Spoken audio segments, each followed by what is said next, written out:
Hello, it is Monica with Black Girl on Campus. How are you? And I am so excited for today, and I'm excited that you're here to join me for my very first too long didn't read, okay? Because I do blog posts, and while they're not particularly long, I know that I don't like to necessarily read a whole lot, like to get to the point.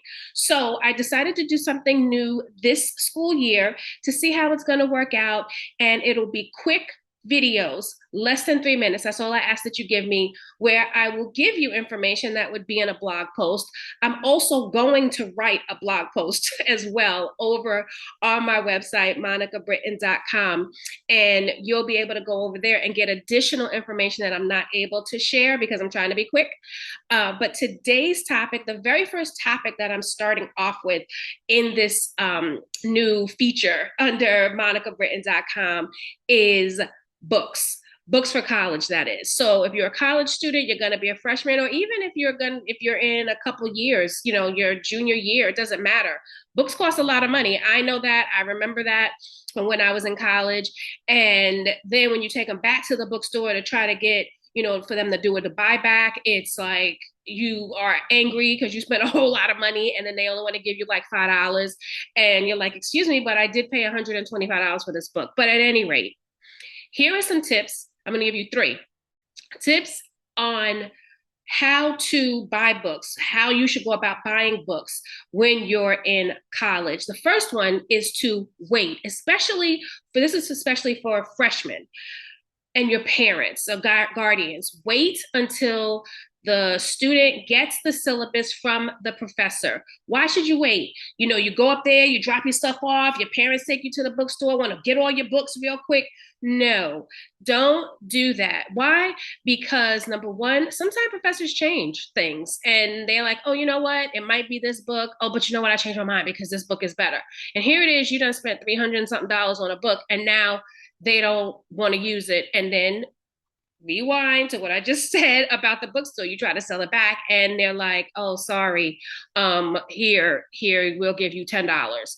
So wait until you get the syllabus to make the decision on to whether or not you're going to buy the book. And if you see, this is like 1A. If you see on there that the professor isn't necessarily going to use the book like that often, maybe they'll use it, I don't know, 3 times during the entire semester. Maybe there's a way to go in with a fellow student to split the cost of the book if you're so pressed and you need to get the book. Maybe you can do that, and that'll also give you a potential study partner. So that's tip number 1 and 1A. Wait until you get the syllabus to determine if you really need to buy the book and how you should go about buying the book. I have some notes down here, so I'm going to be looking down from time to time. Number 2, rent where possible. No one says you got to go to the campus bookstore and buy the actual book, okay? You can rent it. A lot of people use Amazon, and this is the time when I'm going to push you over to the website. Actually, this is also for 1, too. I'm going to push you over to my website and check out my blog, Prepare to Win, so you can get a couple of different websites where you can also potentially rent and or buy books at a discount. So going over to there and get that list. But a lot of people use Amazon to rent books, and you can do that much, much cheaper than actually buying a book outside of buying a book at a discounted rate at one of the sites on my blog post about this. So that is tip number 2. Rent where you can. And the final tip that I'm going to give you is, let me see.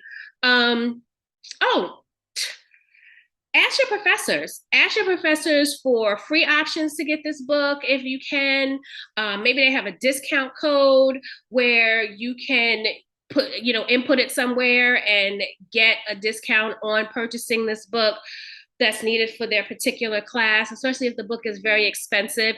And not for nothing, if you go to approach the professor with this, that'll give you FaceTime with the professor. And y'all know how big I am on networking. If you've watched other videos or read things that I've written, I always, or been in a course or a workshop with me, I always talk a lot about networking and how important it is and how to get FaceTime with people. So I hope I didn't go over 3 minutes. I don't want to go over, I didn't have a timer, go figure, on this very first one.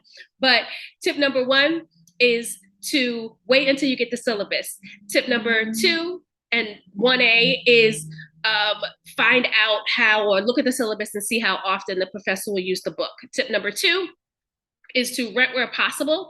And tip number 3 is to ask your professor for a free option or a discount code to get this book. I hope that you found Too Long Didn't Read helpful for you in this season, and come back next week for more tips and tricks on how to just get over the overwhelm of being a first-generation college student as you're preparing to go to college, or if you're currently in college, and how you can go from that to becoming confident. Thanks for watching. I'll see you next week.